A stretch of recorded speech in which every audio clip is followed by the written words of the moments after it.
আপু, আমি তোমাকে বিয়ে করব না। তুমি আমাকে বাড়িতে দিয়ে আসো। ওই চুপ! একদম গুলি মেরে মাথার খুলি উড়িয়ে দেব। তুই আমাকে বিয়ে করবি না, তোর বাপ আমাকে বিয়ে করবে। হ্যাঁ আপু, তাহলে ঠিক আছে, তুমি আমার আব্বুকে বিয়ে করো। আমি তোমাকে বিয়ে করব না। প্লিজ, তুমি আমাকে ছেড়ে দাও। আমি এইটুকুনি পিচ্ছি একটা ছেলে। প্লিজ আমাকে ছেড়ে দাও। আমাকে বাসায় যেতে দাও। তোকে না বলছি একটা কথাও বলবি না, চুপচাপ কাবির নামায় সাইন করে দে। তা না হলে সত্যিই আমি গুলি করে তোর মাথার খুলি উড়িয়ে দিব। আমার কিন্তু এখন খুব বেশি মেজাজ খারাপ হচ্ছে। আপু, আমি তোমার দুইটা পায়ে ধরি, প্লিজ তুমি আমাকে যেতে দাও। এই বলে আকাশ কান্না করতে থাকে, কিন্তু নদী তার কোনো কথাই শোনে না। আকাশকে কাবিননামায় স্বাক্ষর করতে হবে, তা না হলে সে কোনোভাবে আকাশকে ছাড়বে না। সে আকাশকে বিয়ে করার জন্যই তুলে নিয়ে এসেছে, এখন কিনা বিয়ে না করেই ছেড়ে দিবে? এতটা সহজে নদীর মন গলে না। আর এখানে কিনা একটু কান্না করলে মন গলে যাবে? এরকমটা কখনোই হবে না। তাই নদী আবার ধমক দিয়ে বলতে থাকে, তুই সাইন করবি নাকি করবি না? আপু, আমি তোমাকে বিয়ে করব না। তুমি আমার বোন হওয়ার, আমি এইটুকু যেটা ছেলে, আমার কি বিয়ে করার বয়স হয়েছে? বিয়ে করার জন্য বয়স হতে হয় না, ওটা বড় হলেই হয়। চুপচাপ কাবিননামায় সাইন কর, না হলে কিন্তু আমি সত্যি বলছি তোর ওটা কেটে তোর হাতে ধরিয়ে দেব। যেটা আমি পাবো না এটা কিন্তু পৃথিবীর অন্য কারোর হতে দেব না। আপু, এসব তুমি কি বলছো? তুমি যদি আমার ওটা কেটে ফেলো তাহলে তো আমি একদম মরেই যাব। প্লিজ তুমি আমার সঙ্গে এরকম করো না। আমার আব্বু আম্মু আমার জন্য অনেক চিন্তা করছে। প্লিজ তুমি আমাকে যেতে দাও। তার মানে তুই কাবিননামায় স্বাক্ষর করবি না? ঠিক আছে, তাহলে মরার জন্য তৈরি হ। এই বলে নদী কোমর থেকে পিস্তলটা বের করে সেটা আকাশের মাথায় ঠেকায়। আর 1 2 3 গুনতে থাকে। তখনই আকাশ বলতে থাকে, আপু প্লিজ আমাকে মেরো না। তুমি তো জানি আমি আমার আব্বু আম্মুর একমাত্র সন্তান। আমি মরে গেলে আমার আব্বু আম্মুকে নিয়ে বেঁচে থাকবে, ঠিক আছে? আমি কাবির নামে সাইন করে দিচ্ছি। এই তো গুড বয়, তাড়াতাড়ি সাইন করে দে। তোর আর আমার বিয়েটা হয়ে গেলে আমি তোকে এই শহর থেকে অনেক দূরে নিয়ে চলে যাব, যেখানে কেউ থাকবে না, শুধু তুই আর আমি। সারা দিন দুজনে একসঙ্গে সময় কাটাবো, খাবার খাবো, ঘুরতে যাব, আনন্দ করব। এই বলে নদী কাবিন নামার কাগজ আর কলমটা আকাশের দিকে এগিয়ে দেয়। আকাশ কোনো উপায় আন্ত না পেয়ে কাবিন নামায় সাইন করে দিল আর কান্না করতে লাগলো। এদিকে নদী তার বন্ধুদের নিয়ে হাসতে থাকে। তো ভিউয়ার্স, চলুন জেনে নেওয়া যাক আমাদের গল্পের নায়ক নায়িকার পরিচয়টা। আমাদের গল্পের নায়ক আকাশ আহমেদ। এই বছর ইন্টার প্রথম বর্ষের ছাত্র। তার বাবা একজন পুলিশ কমিশনার। আর গল্পের নায়িকা নদী। সে পড়াশোনা শেষ করেছে এই বছরই। তার বাবা ছিল একজন সন্ত্রাসী। সন্ত্রাস, চাঁদাবাজি এগুলো ছিল তাদের নিত্যদিনের কাজ। আর নদী যখন থেকে বড় হয়েছে তখন থেকে এগুলো দেখে এগুলোই শিখতে অভ্যস্ত করে। যে নদী ছোটবেলা থেকেই এরকম। তার ইচ্ছার বিরুদ্ধে তাকে দিয়ে কেউ কোনো কিছু করাতে পারতো না। তার যখন যেটা মন চাইছে তখন সে সেটাই করত। কেউ তাকে বাধা দিলে সে এই মানুষটাকে জীবন থেকে চিরতরে সরিয়ে দিত। সেরকমই একটা ঘটনা ঘটে আকাশ আর নদীর মধ্যে। নদীর শহরে চাঁদাবাজি চালাতো, 2 নম্বরই ব্যবসা করত। এগুলো আকাশের আব্বুর কানে কোনোভাবে পৌঁছে যায়, আর তখনই আকাশের আব্বু নদীকে অ্যারেস্ট করার জন্য উঠে পড়ে লাগে। কিন্তু নদী সহজে জালে ধরা পড়ার মতো মানুষ নয়। সে খুব বুদ্ধিমতী আর খুব চালাক। তাছাড়া নদী আর আকাশ পূর্ব পরিচিত। নদীর আম্মু আর আকাশের আম্মু ছিল আপন চাচাতো বোন। তারা যেহেতু বিয়ের পর একই শহরে থাকতো, তাই তাদের মধ্যে মোটামুটি ভালো একটা সম্পর্ক ছিল, যাওয়া আসা হতো। কিন্তু হঠাৎ করেই একটা দুর্ঘটনায় নদীর আব্বু আম্মু দুজনেই মারা যায়। নদী তখন অনার্স 3য় বর্ষের ছাত্রী। তখন থেকেই নদীর বেঁচে থাকাটা অনেকটা সংগ্রামের হয়ে পড়ে। আর তাই নদী সিদ্ধান্ত নেয় তার বাবার কালো বাজারে 2 নম্বরে ব্যবসা সে নিজেই করবে এবং নিজেকে মাফিয়ার জগতে ডন বলে ঘোষণা করে। যেহেতু আকাশের বাসায় যাওয়া আসা হতো, তাই আকাশের সঙ্গেও মোটামুটি পরিচয় ছিল। আকাশ নদীকে আপু বলে ডাকতো, নিজের বড় বোনের মতো শ্রদ্ধা সম্মান করত। কিন্তু সেই ছোটবেলা থেকেই আকাশ অনেক বেশি কিউট ছিল, যার কারণে নদী আকাশকে প্রথম থেকেই পছন্দ করত। কিন্তু আকাশ কখন অনেকটা ছোট ছিল, বিধায় বলা হয়ে উঠত না, কারণ তাদের দুজনের মধ্যে প্রায় 4-5 বছরের ফারাক। অপরদিকে যখনই আকাশের আব্বু নদীকে গ্রেফতার করার জন্য উঠে পড়ে লাগে, তখন নদী মনে মনে কিছু একটা চিন্তা করে। যেভাবেই হোক কিছু একটা করতে হবে, নিজেকে তো বাঁচাতে হবে। তাই নদী মনে মনে চিন্তা করে এটাই একটা সুবর্ণ সুযোগ, আকাশকে কিডন্যাপ করে নিয়ে বিয়ে করে নেওয়া। তখন তো আর পুত্রবধূ জেলে পাঠাতে পারবে না। কিন্তু আকাশ কখনোই এসব কিছু চিন্তা করতো না। সে নদীকে আপু বলেই ডাকতো এবং নিজের বড় বোনের মতো মনে করত। তাই তো সে এই বিষয়টা এত সহজে মেনে নিতে পারছে না। সবচাইতে বড় কথা, সেই এখনো অনেক ছোট, বিয়ের সম্পর্কে তার সেরকম কোনো ধারণা নেই। অপরদিকে নদীর যেমন চিন্তা তেমনই কাজ। তাই তো কলেজ থেকে বের হতে নদী আর তার বান্ধবীরা মিলে আকাশকে কিডন্যাপ করে নেয়। আর তারপর যা হলো ভিউয়ার্স, তা তো আপনারা দেখতেই পেলেন। তো চলুন কথা না বাড়িয়ে মূল গল্পে ফিরে আসা যাক। নদী তখন আকাশের হাত থেকে কাবিননামার কাগজটা নিয়ে কাজী সাহেবের হাতে তুলে দেয় আর আকাশকে বলতে থাকে, এই তো, এবার দেখি তুই আমার থেকে কিভাবে পালিয়ে বেড়াস। এবার তো তোর আর আমার বিয়েটা হয়ে গেছে। এবার চাইলেও তুই নিজেকে আমার থেকে দূরে দূরে রাখতে পারবি না। এখন থেকে তুই আমার হাতের ইশারায় নাচবি। এই বলে নদী আকাশকে নিয়ে কাজী অফিস থেকে বের হয়ে গাড়িতে এসে বসে। আর তখনই আকাশ বলতে থাকে তাকে বাড়িতে পৌঁছে দেওয়ার জন্য। কিন্তু তখনই নদী আকাশকে জানিয়ে দেয় সে আকাশকে নিজের বাড়িতে নিয়ে যাবে। আকাশকে সে আর কখনোই তার বাড়িতে ফেরত পাঠাবে না। আকাশের সঙ্গে তার বিয়ে হয়ে গেছে, তারা এখন স্বামী স্ত্রী, তাই স্বামী স্ত্রী দুজন একসঙ্গেই থাকবে। এই কথা শুনে আকাশ অনেক বেশি কান্না করতে থাকে। প্লিজ আপু, তুমি আমাকে বাসায় খেতে যাও। আব্বু আম্মুর জন্য আমার খুব মন খারাপ লাগছে। আমি আব্বু আব্বুর কাছে যাব। তুমি তো আমাকে বলেছিলে শুধু কাবিননামায় সাইন করতে। আমি তো কাবিননামায় সাইন করে দিয়েছি, তাহলে এখনো তুমি আমার সঙ্গে এরকম করছো কেন? প্লিজ তুমি আমাকে বাসায় যেতে দাও। আমি তোমার দুইটা পায়ে ধরি। উফ, তুই তো দেখছি আমার মাথাটা একদম খারাপ করে দিবি। তোকে আমার পছন্দ ছিল তাই তোকে বিয়ে করেছি, কিন্তু তার পেছনে আরও একটা কারণ আছে। তুই হবি আমার এই শহরে যত কাজকর্ম আছে সেগুলো চালানোর জন্য একমাত্র হাতিয়ার। মানে? নদী তখন বলতে থাকে এত কিছু আকাশের বোঝার কোনো দরকার নেই। যখন সময় হবে তখন সে নিজে নিজেই বুঝে যাবে। এই বলে নদী গাড়ি স্টার্ট করে। এদিকে আকাশ গাড়িতে বসে বসে কান্না করছে। তার কান্না যেন থামছেই না। সে তার আব্বু আম্মুর কাছে যাবে, সে নদীর কাছে থাকবে না, এই বলে কান্না করতেই থাকে। এদিকে নদী আর তার বন্ধুরা মিলে একটা বড় রেস্টুরেন্টের সামনে এনে গাড়িটা দাঁড় করায়। তারপর সবাই মিলে গাড়ি থেকে নেমে রেস্টুরেন্টে চলে যায়। এদিকে আকাশ গাড়িতে বসেই কান্না করছে। সে কোথাও যাবে না, কিচ্ছু করবে না। নদী তখন তাকে জোর করে তুলে নিয়ে রেস্টুরেন্টে বসায়। এটা দেখে রেস্টুরেন্টের ওয়েটার তাদেরকে একটু সন্দেহ করে, আর তখনই রেস্টুরেন্টের ওয়েটার এসে নদীকে জিগায় ছেলেটা এভাবে কান্না করছে কেন। তখন নদী একটা ধমক দিয়ে রেস্টুরেন্টের ওয়েটারকে সেখান থেকে পাঠিয়ে দেয়। বলে এটা তাদের ব্যক্তিগত ব্যাপার, এখানে যেন কেউ নাক গলাতে না আসে, তাহলে এর পরিণাম খুব খারাপ হবে। রেস্টুরেন্টের ওয়েটার তখনই নদীর কোমরে পিস্তল দেখতে পায় আর অনেকটাই ভয় পেয়ে যায়। তাই সে আর কোনো কথা না বলেই সেখান থেকে চলে গেল। নদী আর তার বন্ধুরা মিলে বেশ কিছু খাবার অর্ডার করলো আর খেতে লাগলো। কিন্তু আকাশ কোনো কিছুই মুখে তুলছে না। সে কিছুই খাবে না। সে তার আম্মুর হাতের রান্না ছাড়া কোনো কিছুই খায় না। বাইরের খাবার তার মুখে রুচে না। এটা দেখে নদীও আরো অনেক বেশি ক্ষিপ্ত হয়ে যায়, আরো বলতে থাকে, দেখ, এত তামাশা করা একদম ভালো লাগে না। চুপচাপ খাবার খেয়ে নে।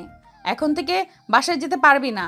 আর আমরা কেউ রান্না জানি না, তোকে রান্না করে খাওয়াতেও পারবো না। তাই তোকে এইসব খাবার খেতে হবে। কিন্তু আকাশ কোনো কথা শুনে না, সেসব খাবার খাবেই না।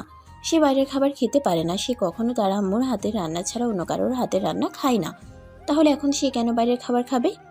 এই বলে আকাশ বসে থাকে আর অনবরত কান্না করতেই থাকে। নদী তখন তার বন্ধুদেরকে বলে খাবার খেলে খাবে, না খেলে নাই। নিজে নিজে মরলে দোষ দিবে কাকে। এই বলে তারা খাবার খেতে থাকে। খাওয়া দাওয়া শেষ হলে তারা সবাই মিলে গাড়িতে এসে বসে। আকাশ তখনও কান্না করছে। তার কান্না যেন কোনোভাবে থামছেই না। এদিকে এসব দেখতে দেখতে নদীর মেজাজ একদম থমকে উঠে যাচ্ছে। তার মন চাইছে এখানে গুলি করে মাথার খুলে উড়িয়ে দিতে, কিন্তু সে আকাশকে সেই ছোটবেলা থেকে ভালোবাসে, তাই কিছু করতেও পারছে না। তাই নদী এইসব কিছুকে পাত্তা না দিয়ে গাড়িতে উঠে গাড়ি স্টার্ট করলো। প্রায় 2 ঘন্টা গাড়ি চলার পর একটা জায়গায় এসে গাড়িটা থামলো। চারদিকটা একদম নীরব নিস্তব্ধ, কোনো বাড়িঘর কোনো কিছুই নেই। অদূরে একটা বড় বাড়ি দেখা যাচ্ছে, কিন্তু বাড়িটা বেশ পুরনো, এখানে কোনো মানুষজন থাকে বলে মনে হচ্ছে না। গাড়িটা দাঁড় করিয়ে নদীর গাড়ি থেকে নামলো এবং চারপাশটা ভালো করে একবার দেখে নিল। তারপর আকাশ এবং তার বান্ধবীদেরকে গাড়ি থেকে নামতে বলল। তার বান্ধবীরা গাড়ি থেকে নেমে গেলেও আকাশ গাড়ি থেকে নামলো না, চুপচাপ বসে রইল। তখনই নদী ধমক দিয়ে বলতে লাগলো, কিরে, তুই এখনো এখানে বসে আছিস কেন? তোকে কি আবার আলাদা করে ধান দুর্বা দিয়ে নামাতে হবে নাকি? আমি বাসায় যাব। চুপ কর তুই, চুপচাপ গাড়ি থেকে নেমে আয়। এই কথা বলার পরেও যখন আকাশ গাড়ি থেকে নামছিল না, তখন নদী নিজেই আকাশকে নিজের কোলে তুলে নেয়। আর এটা দেখে তার বান্ধবীরা সবাই হাসতে থাকে। নদী তখন তার বান্ধবীদের উদ্দেশ্য করে বলতে থাকে। কিরে, তোরা এইভাবে আমাকে দেখে হাসছিস কেন? আমি হাসার মতো কি এমন করেছি? না রে ভাই, তুই হাসার মতো কিছুই করিসনি। আসলে আমাদের চোখের সামনে যা কিছু হচ্ছে সেগুলো দেখে আর না হেসে থাকতেই পারছি না। সারা জীবন দেখে এলাম জামাই বউকে কোলে নেয়, আর এখন দেখছি বউ জামাইকে কোলে নিচ্ছে। কি অদ্ভুত প্রকৃতির নিয়ম, তাই না? আমার জামাইটা এখনো অনেক ছোট, তাকে পেলে পুষে বড় করতে হবে। এখন তার দায়িত্ব আমাকে নিতে হবে, বড় হলে সে নিজেই আমার দায়িত্ব নেবে, তাই না আকাশ? আকাশ তখনও কোনো কথা বলে না, চুপচাপ বরাবরের মতোই কান্না করতে থাকে। নদী তখন আকাশের কান্নাকে আর কোনো পাত্তা না দিয়ে বাড়িটার দিকে এগোতে লাগলো। সদর দরজার সামনে এসে আকাশকে ধপাস করে কোল থেকে নামিয়ে দিল। আকাশ তখনই ধপাস করে ফ্লোরে পড়ে প্রচণ্ড ব্যথা পেল আর চিৎকার দিয়ে উঠল। ও মা গো, বাবা গো, আমার কোমরটা ভেঙে গেল গো। আকাশ চিৎকার দিয়ে উঠতেই নদী তখনই একটা ধমক দিয়ে বলতে থাকে। একদম চিৎকার করবে না বলে দিচ্ছি। তোকে না আমি আগেই বলেছিলাম চুপচাপ এখানে চলে আসতে, কিন্তু তুই তো আসলি না, তাই তোকে নিয়ে আসতে বাধ্য হলাম। তুই তো আর এখনো একেবারে বাচ্চা নোস যে তোকে কোলে করে নিয়ে আসবো। এখন যথেষ্ট বড় হয়েছিস, তোকে কি কোলে করে নিয়ে আসার মতো এত শক্তি আমার আছে নাকি? আমি তোমাকে বলেছিলাম নাকি আমাকে বলে নেওয়ার জন্য? আমি তো বাসায় যেতে চেয়েছিলাম। এই বলে আকাশ আবার কান্না করতে শুরু করে। এটা দেখে নদী অনেকটাই বিরক্ত হয়ে যায় আর ঠাস করে আকাশের গালে একটা চড় বসিয়ে দিয়ে বলতে থাকে। দেখ, একদম ভেবে করবি না। আমার মাথা কিন্তু এখন খুব বেশি খারাপ হয়ে যাচ্ছে। এখন কিন্তু আর আমি কোনো কিছুই চিন্তা করব না, ধুপ করে তোকে কিছু একটা করে ফেলবো। এইবারে নদীর কথায় আকাশ অনেকটা ভয় পেল আর চুপচাপ হয়ে গেল। নদীর প্যান্টের পকেট থেকে একটা চাবি বের করলো আর সদর দরজা খুলে ভিতরে প্রবেশ করলো। বাড়িটা বাহির থেকে দেখে পুরনো আর নিস্তব্ধ মনে হলেও ভিতরে এসে মনে হচ্ছে খুব বড় রাজকীয়। হয়তো কোনো দুর্ঘটনার কারণে এই বাড়ি থেকে সবাই হুট করেই চলে গেছে, তাই বাড়ির সমস্ত জিনিস সেভাবেই রয়ে গেছে। নদী সবাইকে নিয়ে বাড়িতে প্রবেশ করেই দোতলার একটা বড় রুমে চলে গেল। তারপরে সবাই মিলে ওই রুমে বসে বসে আড্ডা দিতে লাগলো। আর এদিকে আকাশ কান্না করেই চলেছে, বারবার তার বাসায় যাওয়ার জন্য বায়না করছে, কিন্তু নদী তাকে কোনোভাবেই বাসায় যেতে দেবে না। অপরদিকে আকাশের আব্বু আম্মু দুজনেই ড্রয়িং রুমে বসে বসে কান্না করছে আর ভাবছে ছেলে কোথায় গেল, হঠাৎ করে এভাবে উধাও হয়ে যাওয়ার কারণটা কি। অপরদিকে আকাশের আম্মা আকাশের আব্বুকে বারবার বলছে আকাশকে এনে দেওয়ার জন্য। তুমি এখনো কিছু করছো না কেন? এখনো কেন চুপচাপ বসে আছো? তুমি তো পুলিশের চাকরি করো, তুমি চাইলে 2 মিনিটের মধ্যে আমার ছেলেকে আমার কাছে এনে দিতে পারো, কিন্তু তুমি হাত পা নাড়াচ্ছ না, চুপচাপ এখানে বসে আছো। দেখো, এটা ঠিক আছে যে আমি পুলিশের লোক, আমরা তদন্ত করছি, কোনো খোঁজ পেলেই আকাশকে উদ্ধারের জন্য লেগে পড়ব। কিন্তু আমরা তো কোনোভাবেই বুঝতে পারছি না আকাশ এখন কোথায় আছে। কোনো কিছু না জেনে আমরা কি করতে পারি সেটা তুমি আমাকে বলো। দেখো, আমি কোনো কিছু জানতে চাই না, আমি শুধু এইটুকুই জানতে চাই তুমি এক্ষুনি আমার ছেলেকে আমার কাছে এনে দেবে। তোমাকে কে বলেছিল ওই মেয়ের পিছনে লাগার জন্য? ওই মেয়ের যা ইচ্ছা তাই করতো। তুমি যদি ওই মেয়ের পিছনে না রাখতে, তাহলে তো ওই মেয়ে আমাদের সব ছেলেকে এভাবে কিডন্যাপ করে নিত না। তুমি এতটা শিওর হয়ে কীভাবে বলছো নদী আমাদের ছেড়ে দিয়ে কিডন্যাপ করেছে?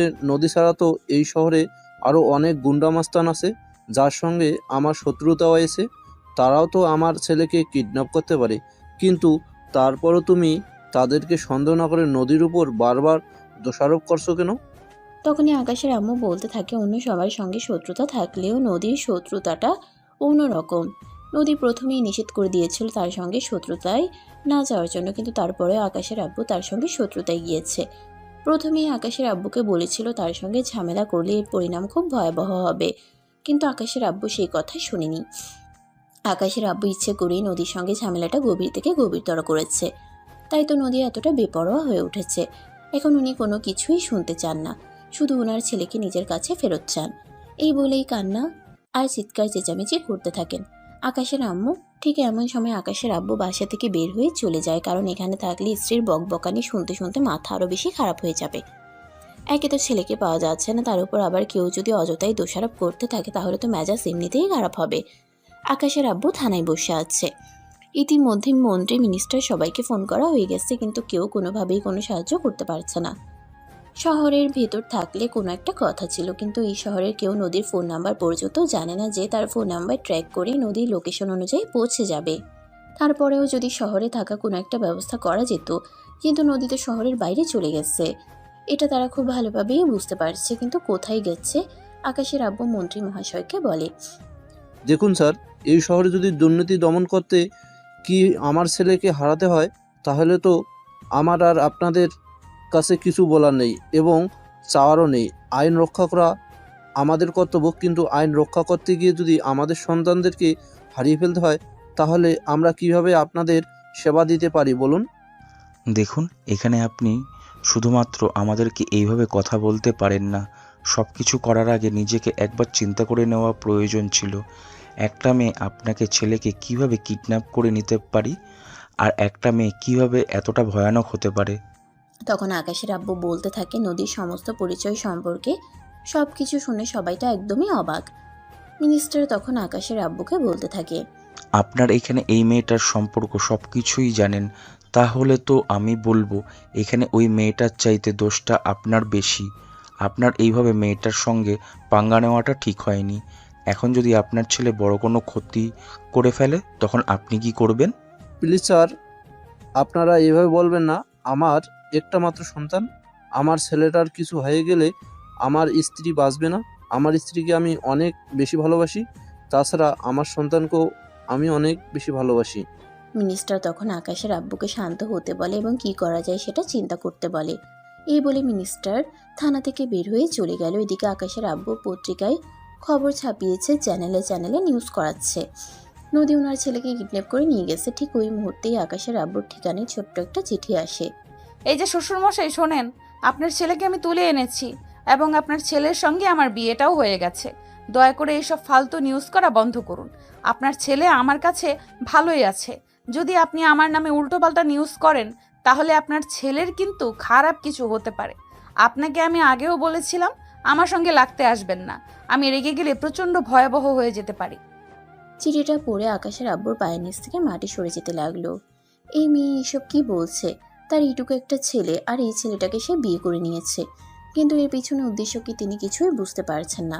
ইতিমধ্যে তিনি এই খবরটা মিনিস্টার এবং থানার সকল পুলিশ সদস্যকে জানান। সবাই একদম নিশ্চুপ হয়ে আছে, কেউ কিছুই বলতে পারছে না, কারণ যেই মেয়েটা নিজের স্বার্থসিদ্ধির জন্য এইটুকু একটা ছেলেকে বিয়ে করে নিতে পারে, এই মেয়েটা কতটা ভয়াবহ হতে পারে সে ব্যাপারে সবার বোঝা হয়ে গেছে। তাই মিনিস্টার আকাশের আব্বাকে বলে, দেখুন, যা হচ্ছে সব আউট অফ কন্ট্রোল। এখন এটা আপনাদের পারিবারিক ব্যাপার হয়ে গেছে, কারণ এই মুহূর্তে সে আপনার পুত্রবধূ। এখন আপনি কি করবেন সেটা আপনার ব্যক্তিগত ব্যাপার। তবে হ্যাঁ, একটা কথা আপনাকে বলে দিচ্ছি, এসব বিষয়ে যেন আমাদের মধ্যে আবার ছড়িয়ে না পড়ে। আমরা কিন্তু আমাদের সন্তানদেরকে হারাতে চাই না। এই মেয়েটা বড্ড ভয়াবহ। স্যার, এসব আপনারা কি বলছেন? এই একটা মেয়ের ভয়ে আপনারা সবাই পিছু উঠে যাচ্ছেন। তাহলে দেশের আইন রক্ষা করবে কারা? এদেরকে যদি এভাবে প্রশ্রয় দেওয়া হয়, তাহলে তো সকল অপরাধীরাই মাথা ছাড়া দিয়ে উঠবে, আর দেশটা ধান্দায় ভরে যাবে। দেখুন, নির্বাচন কবে পদবি নিয়ে তার মানে এই নয় যে নিজেদের জীবন বাজি রেখে দেশের জন্য কাজ করতে যাব। আমাদের জীবনের দাম আছে, আমাদের সন্তানের জীবনের দাম আছে। আমরা এত ছেলে খেলা করে সব কিছু আর তুচ্ছ করতে পারি না। এই বলে মিনিস্টার ফোন কেটে দেয়। আর আকাশের আব্বু তখনই বাড়িতে চলে আসে আর আকাশের আম্মুকে এই খবরটা দেয়। আকাশের আম্মু এই খবর শুনে তো একদম মরা কান্না শুরু করে দিয়েছে। তিনি আকাশের আব্বুকে একটার পর একটা কথা বলেই যাচ্ছে। আকাশের আব্বুর জন্যই এসব কিছু হয়েছে। আকাশের আব্বু যদি এই মেয়েটার সঙ্গে এভাবে না লাগতো, তাহলে এত কিছু হতো না। এরপর আরো অনেক কথা বলতে থাকে। সবকিছু শুনে আকাশের আব্বু ধমক দিয়ে আকাশের আম্মুকে বলতে থাকে, একদম চুপ করো। তুমি আমার মাথাটা আর খারাপ করো না। বাংলাদেশের সরকার আমাদেরকে বেতন দিয়ে রেখেছে দেশের আইন রক্ষা করার জন্য, অন্যায়কারীকে প্রশ্রয় দেওয়ার জন্য নয়। আমরা যেটা করছি আমাদের দায়িত্ব থেকে করছি। এই মেয়েটা আমার ছেলেকে বিয়ে করছে, মেরে তো আর ফেলতে পারবে না। আমাদের ছেলে এখনো জীবিত আছে। ওই মেয়েটার কথা বুঝলাম, চিন্তা করো না, আমাদের ছেলে ভালোই ভালোই আমাদের কাছে ফিরে আসবে। এই বলে আকাশের আব্বু সেখান থেকে সোজা নিজের রুমে চলে যান। তারপর পোশাক বদল করে ব্যালকনিতে দাঁড়িয়ে সিগারেট খেতে থাকেন। আর তক্ষুনি আকাশের আম্মু সেখানে আসে। আকাশের আম্মু আকাশের আব্বুকে এই অবস্থায় ব্যালকনি দাঁড়িয়ে সিগারেট খেতে দেখে আরও অনেক বেশি রেগে যান আর বলতে থাকেন ছেলেটাকে খুঁজে পাওয়া যাচ্ছে না। আর এদিকে উনি ব্যালকনিতে দাঁড়িয়ে দাঁড়িয়ে সিগারেট খাচ্ছেন। ওনার মনের আনন্দ যেন ধরে না আর। তখন আকাশের আব্বু আকাশের আম্মুকে বুঝিয়ে বলতে থাকে কোন একটা প্রশ্ন না পাওয়া পর্যন্ত তো আর কিছুই করা যাবে না। দেশটা এতটাও ছোট নয় যে চাইলেই একজন মানুষকে খুঁজে বের করে ফেলা যাবে কোনো ঠিকানা ছাড়াই। পত্রিকায় বিজ্ঞাপন দেওয়া হয়েছিল, কিন্তু মেয়েটাই যেভাবে ট্রেড দিয়েছে সেখানে বোঝা যাচ্ছে পত্রিকায় বিজ্ঞাপন দিলে আমাদের ছেলের ক্ষতি হতে পারে, বরঞ্চ এভাবেই ভালো থাকবে যদি আমরা একটু চুপ করে বসে থাকি।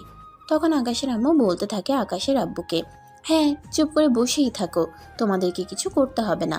তবে একটা কথা পরিষ্কার জানিয়ে দিচ্ছি, আমার ছেলে যদি কিছু হয় তাহলে কিন্তু আমি তোমার সংসার করব না, এমনকি তোমার নামে মামলা করব, তোমার পুলিশের চাকরি আমি ছুটিয়ে দেব। এই বলে আকাশের আম্মু সেখান থেকে রুমে গিয়ে কান্না করতে থাকেন। এদিকে দেখতে দেখতে রাত 11টার বেশি বেজে গেছে। সবার চোখেই প্রচণ্ড ঘুম পেয়েছে। নদী আসার সময় সবার জন্য রাতের খাবার নিয়ে এসেছিল, ওটাই সবাই মিলে একসঙ্গে বসে খেয়ে নিল।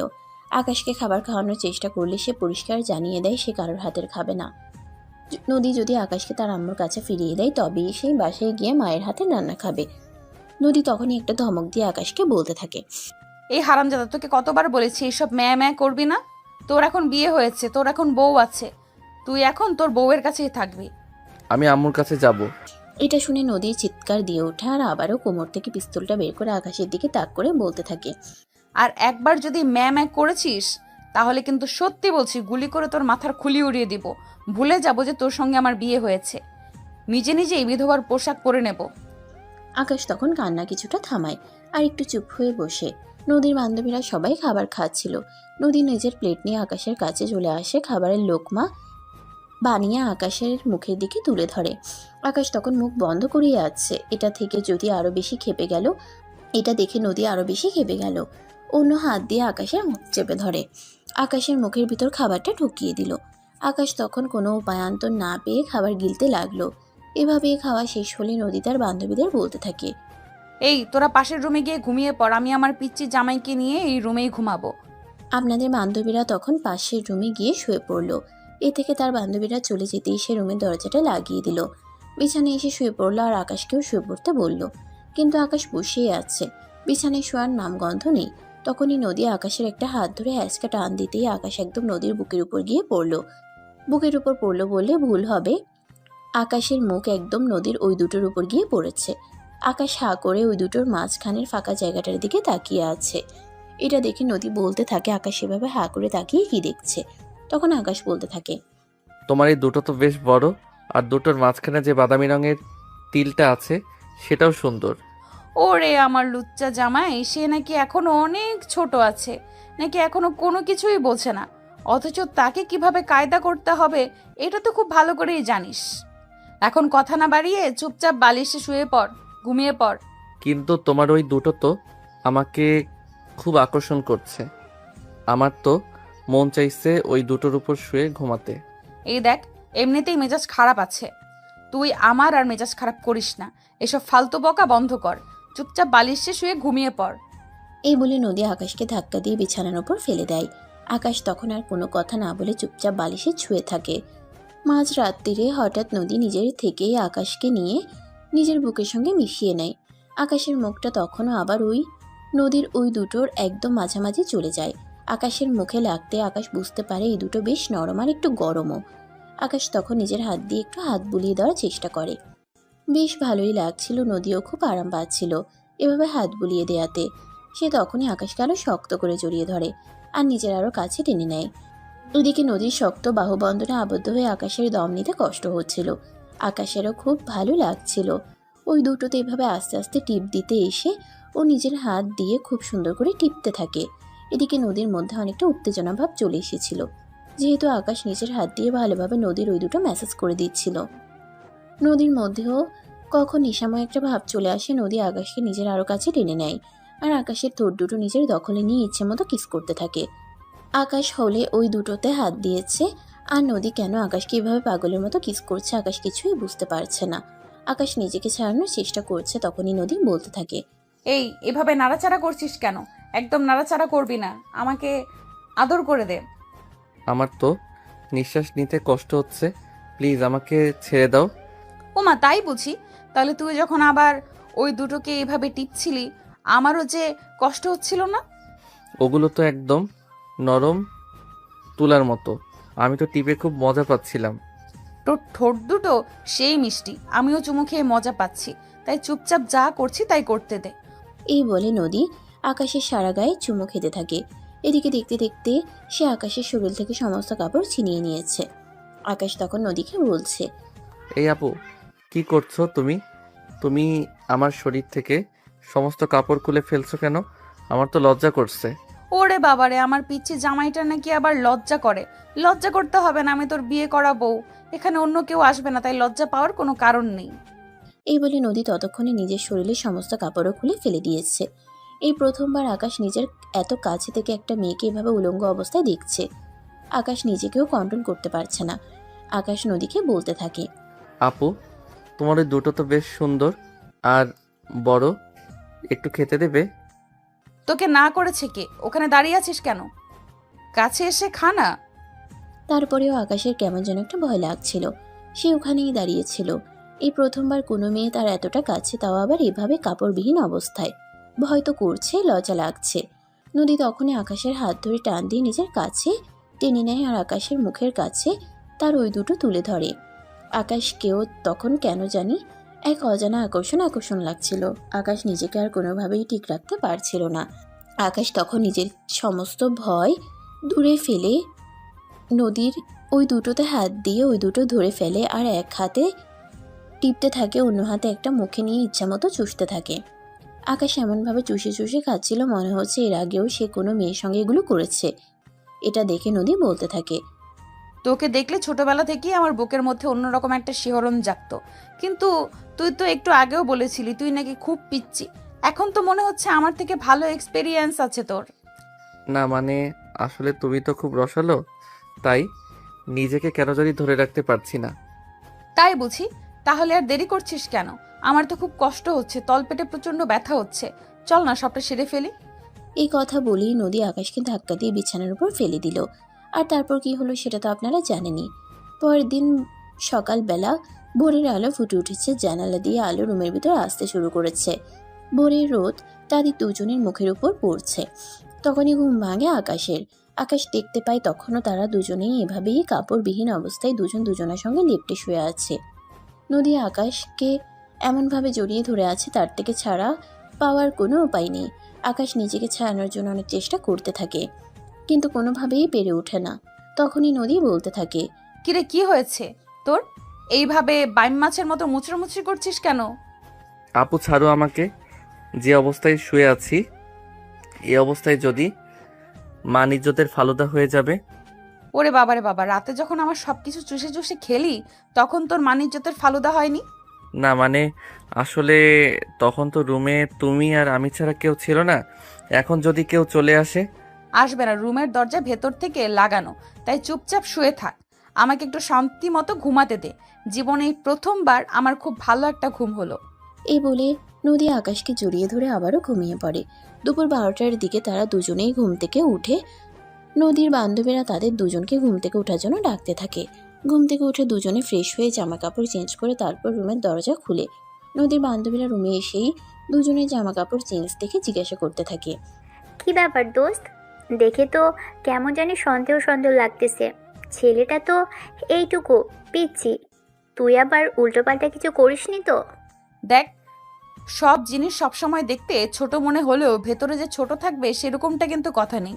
ভেতরে হয়তো বড় হতে পারে, আর এটা একই রকম একটা জিনিস ছিল, যেটা উপর থেকে দেখে ছোট মনে হলেও ভেতরে অতটাও ছোট ছিল না। তা তুই একাই এক্সপেরিমেন্ট করবি নাকি আমাদেরকেও একটু এক্সপেরিমেন্ট করতে দিবি? হাজার হোক আমরা তোর বান্ধবী বলে কথা, আমাদেরকেও তো তোর একটু ভাগ দেওয়া উচিত। এই বলে সব বান্ধবীরা মিলে একসঙ্গে হাসতে থাকে।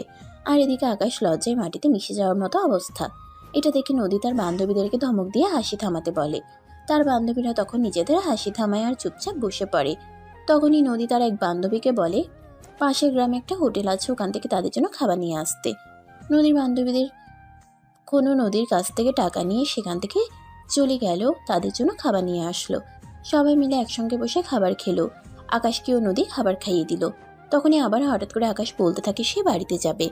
এই কথাটা শুনে নদীর মেজাজ আবারও খারাপ হয়ে গেল। নদী বলতে থাকলো, দেখ, রাতে তোকে এত আদর ভালোবাসা দিলাম আমার কাছ থেকে যাওয়ার জন্য, আর এখন কি না তুই আবার বাসায় যাওয়ার কথা বলছিস? দেখ, আমার কাছ থেকে চলে গেলে কিন্তু এইসব আদর ভালোবাসা কোথাও পাবি না। আম্মু আব্বু দুজনেই আমার জন্য কান্না করছে। আমি জানি আমার আম্মু আমাকে ছাড়া রাতে ঘুমাতে পারে না। আমাকে প্লিজ আম্মুর কাছে দিয়ে আসো। না, তোকে একা কেন দিয়ে আসবো? তোর সঙ্গে যেতে হলে আমিও যাব, তবে এখন নয়। তোর বাবা যদি নিজের থেকে আমাদেরকে মেনে নেবে এবং বলবে আমার কোনো কাজে কখনোই বাধা হয়ে দাঁড়াবে না, সেদিনই আমরা তোদের বাসায় যাব। এই বলে নদী পকেট থেকে সিগারেটের প্যাকেটটা বের করে সিগারেট টানতে থাকে। আকাশ সিগারেটের ধোঁয়া একদমই সহ্য করতে পারে না, তাই সে নদীকে বলতে থাকে সিগারেট খাওয়া বন্ধ করার জন্য। নদী যখন আকাশের কথা শুনে সিগারেট ফেলে দেয়, এটা দেখে নদীর সব বান্ধবীরা হাসতে থাকে আর বলতে থাকে বিয়ে হতে না হতেই জামাইয়ের প্রতি এত দরদ ভালোবাসা উতলে পড়ছে। বান্ধবীরা যখন বলতো মেয়ে মানুষ সিগারেট খাওয়া ভালো নয়, স্মোকিং করা ভালো নয়, কিন্তু নদী কারো কোনো কথাই শুনতো না। সে সবসময় বলতো জীবনটা তার, সিদ্ধান্ত তারই নেওয়া উচিত। আর সেই মানুষটাই কিনা এখন এইটুকু একটা পিচ্চি ছেলের কথাই নিজেকে বদলে ফেলছে। নদী তার বান্ধবীদের কথার কোনো গুরুত্ব দিল না। এদিকে দেখতে দেখতে 2 দিন হয়ে গেছে। আকাশের আম্মুর কান্না যেন থামে না। এই পর্যন্ত তিনি নিজের মুখে এক ফোঁটা পানি পর্যন্ত দিল না। সারাক্ষণ শুধু ছেলের জন্য কান্না করে চলেছে। কিভাবে ছেলেকে নিজের বুকে ফিরিয়ে আনা যাবে এটাই চিন্তা করছে। এদিকে আকাশের আব্বুকে বারবার তিনি কথা শুনিয়ে যাচ্ছেন নিজের ছেলেকে ফিরিয়ে এনে দেওয়ার জন্য, কিন্তু আকাশের আব্বু কি করে কোনো ঠিকানা ছাড়াই এনে দেবে? এসেছিল তো চিঠি, চিঠি তো আর কোথা থেকে আসে সেটা তো আর লেখা ছিল না। তুমি এভাবে বসে থেকো না প্লিজ, কিছু একটা করো। আমার ছেলেটাকে আমার কাছে ফিরিয়ে এনে দাও। আমি আমার ছেলেটাকে ছাড়া কোনো কিছুই ভাবতে পারছি না। আমার নিঃশ্বাস বন্ধ হয়ে আসছে। ছেলেটা কি শুধু আমার একার নাকি যে শুধু আমার একার খারাপ লাগছে? আমার বুঝি খারাপ লাগছে না? কিন্তু আমি কি করব? আমরা তো চেষ্টা চালিয়ে যাচ্ছি, কিন্তু কোনোভাবেই ওদের লোকেশন ট্র্যাক করতে পারছি না। এদিকে নদী আকাশের আব্বুকে তখন ফোন করে। আকাশের আব্বুর ফোনে রিংটোন বাজছে। অপরিচিত নাম্বার দেখি বুকটা ধক করে কেঁপে উঠল। তিনি তাড়াহুড়ো করে মোবাইলটা হাতে নিয়ে ফোনটা রিসিভ করলেন। ফোন রিসিভ করতেই অপর প্রান্ত থেকে শুনতে পেল, আসসালামু আলাইকুম শ্বশুর মশাই, কি অবস্থা, কেমন আছেন? এই যে ফাজলামো মার্কা কথাবার্তা বন্ধ করো। তুমি আগে বলো আমার ছেলে কোথায়? তুমি আমার ছেলেকে আমাদের কাছে ফিরিয়ে দাও। আরে শ্বশুর মশাই, এত উত্তেজিত হচ্ছেন কেন? আপনার ছেলে আমার কাছে আছে এবং খুব ভালো আছে। আপনার ছেলেকে নিয়ে কোনো চিন্তা করতে হবে না। শুধু আমি আপনাকে যেটা বলেছিলাম আপনি সেটার ব্যবস্থা করুন, তাহলে আপনার ছেলের কোনো ক্ষতি হবে না। আপনার ছেলেও সুরক্ষিত থাকবে আর আমিও ভালো থাকবো। তুমি কি চাও? আপনি আমার নামে যতগুলো মামলা ঠুকেছেন সবগুলো মামলা খারিজ করে নেবেন। কথাটা শুনে বেশ কিছুক্ষণ চুপ করে থাকলে আকাশের আব্বু তারপর বলল, আচ্ছা ঠিক আছে, আমি মামলা খারিজ করে নেব, কিন্তু আমার ছেলেকে সুস্থ অবস্থায় আমার বাড়িতে ফেরত চাই। তুমি আমার ছেলেকে আমার বাড়িতে পাঠিয়ে দাও, আমি তোমার সমস্ত মামলা তুলে নেব। কথাটা বলতেই নদী ফোনটা কেটে দিল। আকাশকে তখনই ঘুম থেকে ডেকে তুলে রেডি হতে বলল। রেডি হবার কথা শুনে আকাশ যেন হাতে আকাশ নাগাল পেল। তাড়াহুড়ো করে রেডি হয়ে নিল। তারপর সবাই মিলে ঢাকার উদ্দেশ্যে রওনা দিল।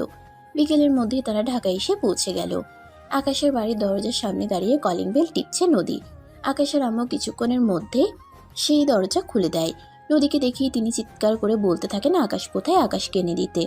আকাশ তখনই পেছন থেকে সামনে এসে দাঁড়ায়। আকাশের আম্মু আকাশকে দেখে দৌড়ে গিয়ে জড়িয়ে ধরে কান্না করতে থাকে আর বলতে থাকে, বাবা তুই কেমন আছিস? এই মেয়েটা তোর কোনো ক্ষতি করেনি তো? আম্মু আমি তো ভালোই আছি। ও আমার ক্ষতি করবে কেন? ও তো আমাকে খুব ভালোভাবেই রেখেছিল এবং আমাকে খুব মজা দিয়েছে। মানে তুই কি বলছিস? আমি তো কিছুই বুঝতে পারছি না। তখনই পাশ থেকে নদী বলতে থাকে, শাশুড়ি মা, ছেলে আর ছেলের বৌমার ব্যাপারে এত কিছু জানতে হয় না। আপনার ছেলেকে আমি বিয়ে করেছি, তারপর কি হয় সেসব তো আর আপনাকে বলতে হবে না। কথাটা শুনে আকাশের আম্মু খুব বেশি রাগান্বিত হলেন আর নদীকে একটা থাপ্পড় দিতে যাবেন। তখনই নদী আকাশের আম্মুর হাতটা ধরে ফেলে আর বলতে থাকে, পুত্রবধূর গায়ে শাশুড়ি মাকে কখনো হাত তুলতে হয় না। তখনই প্রচণ্ড রেগে গিয়ে আকাশের আম্মু বলতে থাকে, এই বেয়াদব মেয়ে, চুপ কর। কে তোর শাশুড়ি মা? তোকে তো আমাদের বাড়িতে আসতে দিয়েই সবচাইতে বড় ভুল করেছিলাম।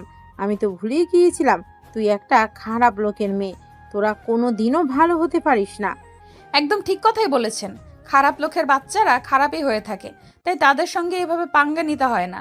যাই হোক শাশুড়ি মা, আমার জামাইটাকে এখানে রেখে যাচ্ছি। আমার একটু কাজ আছে, দেশের বাইরে যাব। সেখান থেকে এসে কিন্তু সোজা এখানেই চলে আসব। জামাইটাকে ছাড়া আবার থাকতে ভালো লাগবে না। চুপ কর বেয়াদব মার্কা। আমি এই বাড়িতে তোর কোনো জায়গা হবে না। এ বাড়ির দরজা তোর জন্য চিরদিনের জন্য বন্ধ থাকবে। তুই কোনোদিনও এই বাড়িতে প্রবেশ করতে পারবি না। চুপচাপ এখান থেকে বের হয়ে চলে যা। সব কিছুই চুপ করে থাকে। এতক্ষণ আকাশ শুনছিল। তখনই আকাশ হঠাৎ তার আম্মুর বিরুদ্ধে গিয়ে বলতে থাকে নদী এই বাড়িতে আসবে এবং তার কাছে আসবে। নদী তাকে অনেক মজা দিয়েছে, সে নদীর সঙ্গে মজাটাকে আবার এনজয় করতে চায়। এই কথা শুনে আকাশের আম্মু কি বলবে কিছুই ভেবে পায় না। তখনই নদীর একটা শয়তানি মার্কা হাসি দিয়ে আকাশের আম্মুকে উদ্দেশ্য করে বলতে থাকে, দেখলাম তো শাশুড়ি মা, আপনি যতই আমার বিরুদ্ধে যান না কেন, কোনো লাভ হবে না। জামাইটা কিন্তু আমার পক্ষে আছে। বাংলা একটা প্রবাদ আছে, যতই ঘুরে ওড়াতে জামাই তো আমার হাতে। বুঝতে পেরেছেন? আজ তাহলে আসি, জামাইটাকে একটু দেখে শুনে রাখবেন। এই বলে নদী তখনই সেখান থেকে বের হয়ে চলে আসলো তার বাড়িতে। আসলে তাকে ছোট একটা কাজের জন্য দেশের বাইরে যেতে হবে, তাই তাড়াতাড়ি চলে আসতে হয়েছে। পাশে এসে ফ্রেশ হয়ে তৈরি হয়ে নিল। সেদিন রাতেই তার ফ্লাইট ছিল। রাত 10টার মধ্যে এয়ারপোর্টে পৌঁছে যায়। 12:30টায় তার ফ্লাইট ছিল। এয়ারপোর্টে বসে আকাশকে ফোন করে। 2বার রিং হওয়ার পরে আকাশ ফোন রিসিভ করে। হ্যালো, কে বলছেন? আরে জান পাখি, এত তাড়াতাড়ি ভুলে গেলে নাকি? আমি তোমার বিয়ে করা বউ, যার সঙ্গে তুমি গত 3 দিন ছিলে। ও আপু তুমি? আরে জামাই, তুমি আমাকে আপু কেন বলছো? আমি তো তোমার বিয়ে করা বউ। তুমি আমাকে আমার নাম ধরে ডাকবে। কিন্তু তোমাকে তো আমি সেই ছোটবেলা থেকে আপু বলেই ডাকি। তাছাড়া তুমি আমার চাইতে বয়সে বড়, তোমাকে নাম ধরে ডাকলে বেয়াদবি হয়ে যাবে। না রে আমার জানের জান জামাই, বউকে নাম ধরে ডাকলে কখনোই বেয়াদবি হয় না। বউকে আদর করে ভালোবেসে নাম ধরে ডাকতে হয়। যাই হোক, আমি কিছুক্ষণের মধ্যেই বিমানে উঠবো। পৌঁছাতে পৌঁছাতে কাল দুপুর হয়ে যাবে। সেখানে পৌঁছে তারপর তোমার সঙ্গে কথা বলবো। এই বলে নদী ফোনটা কেটে দেয়। অপরদিকে আকাশ নিজের রুমে বসে বসে মোবাইল টিপাটিপি করছে। তখনই আকাশের আম্মা আকাশের রুমে আসে। আকাশকে মোবাইল টিপাটিপি করতে দেখে তিনি আকাশের পাশে বসেন আর আকাশের কাছে বলতে থাকেন নদী তার সঙ্গে ঠিক কী কী করেছে। তখন আকাশ তাদের দুজনের মধ্যে যা কিছু হয়েছে সব কিছুই বলতে থাকে। সব কথা শুনে আকাশের মায়ের তো একদম মাথায় হাত। এই মেয়েটা তো বড়ই ডেঞ্জারাস। এইটুকুন একটা ছেলেকে পেয়ে এত কিছু করে নিল।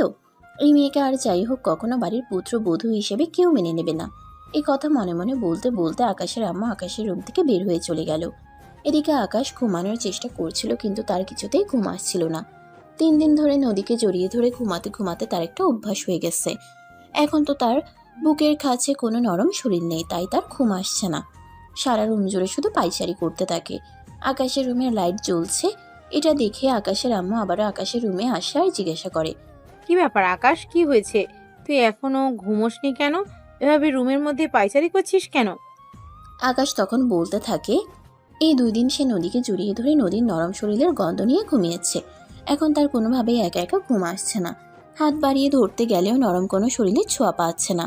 ছেলের এই কথাগুলো শুনে আকাশের আম্মুর মেজাজটা একদম তুঙ্গে উঠে গেল। এই মেয়েটা কতটা খারাপ, এইটুকু একটা ছেলের ব্রেনকে এভাবে ওয়াশ করেছে, এটা তিনি ভাবতেই পারছেন না। তিনি শুধু নদীকে না, নদীর আব্বু আম্মু সবাইকে তুলে গালিগালাজ করতে করতে নিজের রুমে চলে আসেন আর মনে মনে ভাবতে থাকেন কিভাবে নিজের ছেলেকে এইসব কিছু থেকে বের করে আনবেন। নদী তো দেশের বাইরে চলে গিয়েছে, এটাই সবচাইতে দূরে কোথাও হোস্টেলে পাঠিয়ে দেওয়া বা দেশের বাইরে কোথাও নিয়ে যাওয়া। আকাশের আব্বু রুমে বসে বসে টিভি দেখছিলেন। তখনই আকাশের আম্মু তার আব্বুর পাশে এসে বসার সমস্ত ঘটনা খুলে বলে কিভাবে এই মেয়ের থেকে ছেলেকে সুরক্ষিত রাখবেন। এটাই দুজনে মিলে চিন্তা করতে থাকে। তখনই আকাশের আব্বু আকাশের আম্মুকে বলে তারা আকাশকে দেশের বাইরে পাঠিয়ে দিবে পড়াশোনা করানোর জন্য। শেষ করতে করতে 7-8 বছর সময় চলে যাবে, আর এই দীর্ঘ সময়ের মধ্যে দুজন দুজনকে নিশ্চিত ভুলে যাবে।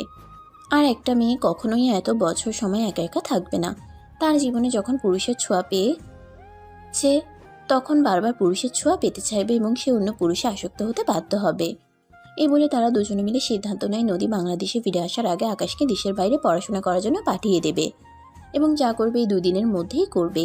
তাই তারা পরের দিনই ঠিক করে ফেলে আকাশকে উচ্চশিক্ষার জন্য কানাডায় পাঠিয়ে দেবে এবং তার জন্য সবকিছু খুব দ্রুত ব্যবস্থা করে ফ্লাইটের 3 ঘন্টা আগে আকাশকে এসব কিছু জানানো হয়। আকাশ তো কোনোভাবেই যেতে রাজি হয় না, কিন্তু তার বাবা মা তো তাকে পাঠাবেই। তাই তার বাবা মা জোর করেই তাকে এয়ারপোর্টে নিয়ে আসে এবং আকাশের সঙ্গে তার মা তাকে নিয়ে কানাডায় চলে আসে। অপরদিকে 4 দিন পর নদী দেশে ফিরে আসে আর এর মধ্যে আকাশের সঙ্গে অনেকবার যোগাযোগ করার চেষ্টা করেছে, কিন্তু আকাশের ফোন সুইচ অফ থাকায় আকাশের সঙ্গে কোনো রকম যোগাযোগ করতে পারছিল না। বাংলাদেশে এসে ফ্লাইট থেকে নেমে এসে সোজা এয়ারপোর্ট থেকে আকাশের বাসায় চলে গেল। আকাশের বাসার দরজা তখন তালা ঝুলানো ছিল, সে কিছুই বুঝতে পারল না। সিকিউরিটি গার্ডও সেখানে ছিল না, তাই সে এখানে দাঁড়িয়ে অপেক্ষা করতে লাগলো। রাত 10টার দিকে আকাশের আব্বু বাসায় ফিরে আসে। আকাশের আব্বুকে দেখা মাত্রই নদী তার সামনে গিয়ে দাঁড়ায় আর বলতে থাকে, শ্বশুরমশাই, ভালোভাবে বলছি, আমার কথার উত্তর দিন। আমার জামাই কোথায়? তোমার জামাই কোথায় সেটা আমি কি করে তোমাকে বলবো? তোমার জামাই কোথায় সেটা তুমি নিজেই খুঁজে নাও, অযথাই আমাকে বিরক্ত করতে এসো না। আর যদি নেক্সট টাইম এখানে আসো তাহলে কিন্তু আমি তোমার আইনি ব্যবস্থা নিতে বাধ্য হব। হো আচ্ছা, এই ব্যাপার। তার মানে আপনি ইচ্ছে করেই আমার জামাইকে এখান থেকে ধরে কোথাও পাঠিয়ে দিয়েছেন, যাতে আমি আমার জামাইয়ের কোনো খোঁজ না পাই। তবে একটা কথা হয়তো আপনি ভুলে গেছেন, ভালোবাসার টান থাকলে আর আমাদের সম্পর্কের মাঝে যদি টান থাকে, তাহলে আজ না হোক কাল আকাশ আমার জীবনে ফিরে আসবে। সেদিন কিন্তু আপনারা চাইলেও আকাশকে কোনোভাবেই আমার থেকে দূরে সরিয়ে রাখতে পারবেন না, কারণ আমি তার বিয়ে করা স্ত্রী। আমাদের দুজনের বিয়ে হয়েছে। তোমার এসব ফালতু বকবকানি বন্ধ করো। এসব বিয়ে টিয়ে খেলা আমি মানি না। আমার ছেলেটা এখনো নাবালক, তুমি জোর করে তাকে দিয়ে কাবিননামায় সাইন করে নিয়েছো, বলেই যে তোর সঙ্গে তার বিয়েটা হয়ে গেছে। এটা আমরা কোনোদিনও মেনে নেব না। তুমি চুপচাপ এখান থেকে চলে যাও। আর একটা কথা কখনো ভুলে যেও না, তুমি একটা মেয়ে মানুষ, চাইলে কিন্তু সব কিছু করতে পারবে না। তোমাকে কিন্তু আমার সঙ্গে বেশি বাড়াবাড়ি করলে অনেক কিছু হারিয়ে ফেলতে হবে। আকাশের আব্বুর কথাটা শুনে নদী না হেসে আর থাকতে পারল না। তখনই সে আকাশের আব্বুকে উদ্দেশ্য করে বলতে থাকলো, আরে শ্বশুরমশাই, আপিলে আছি, আমাকে হারানোর ভয় দেখাচ্ছেন? দেখুন, আমার জীবনে আর কোনো কিছুই হারানোর নেই। যা কিছু হারানোর ছিল সব কিছুই হারিয়ে গেছে। এখন শুধু আমি আছি, আর আমার জীবন থেকে আমি আমাকে কখনোই হারাতে দেব না। আর আমার ভালোবাসার মানুষের কথা যদি বলেন, তাহলে আমি আমার ভালোবাসার মানুষকে আজ না হোক কাল ফিরিয়ে আনবই, এবং আমার ভালোবাসার মানুষ আমার কাছে ফিরে আসবেই, কারণ আমার ভালোবাসা কোনো কালিমা নেই। এই বলে নদী সেখান থেকে বের হয়ে চলে গেল নিজের বাসায়। এসে রুমে বসে বসে সিগারেট খাচ্ছে আর চিন্তা করছে আকাশ কোথায় যেতে পারে, কারণ এই শহরে আকাশের সেরকম কোনো আত্মীয় নেই যেখানে গিয়ে আকাশ থাকতে পারে। তারপরেও নদী জানাশোনা আকাশের যত আত্মীয় ছিল সব জায়গাতে নদী খোঁজ নিয়েছে, কোথাও আকাশ নেই। শহরের সমস্ত কলেজ, হোস্টেল আর সব কিছুতে খোঁজ নেওয়া হয়েছে, কিন্তু কোথাও আকাশকে খুঁজে পাওয়া যাচ্ছে না। কেটে গেছে প্রায় 1 সপ্তাহ। নদীর চেহারা একদম বিষণ্ণ। খাওয়া দাওয়া বাদ দিয়ে, সব কিছুর চিন্তা বাদ দিয়ে আকাশকে নিয়ে চিন্তায় সে মগ্ন হয়ে আছে। সে অন্য কোনো কিছুই চিন্তা করতে পারছে না। তখনই তার বান্ধবীরা তার পাশে এসে দাঁড়ায়। নদী প্লিজ, তুই এভাবে ভেঙে পড়িস না। তুই তো অনেক স্ট্রং, তোকে নিজেকে শক্ত করতে হবে এবং আকাশের জন্য অপেক্ষা করতে হবে, কারণ তুই তো সত্যিই আকাশকে খুব বেশি ভালোবাসিস। তুই কেন নিজের জীবন থেকে এভাবে নিজের ভালোবাসাকে হারিয়ে যেতে দিবি? তুই চেষ্টা করতে থাক এবং অপেক্ষা করতে থাক। তোর ভালোবাসা সব আকাশ ফিরে আসবে।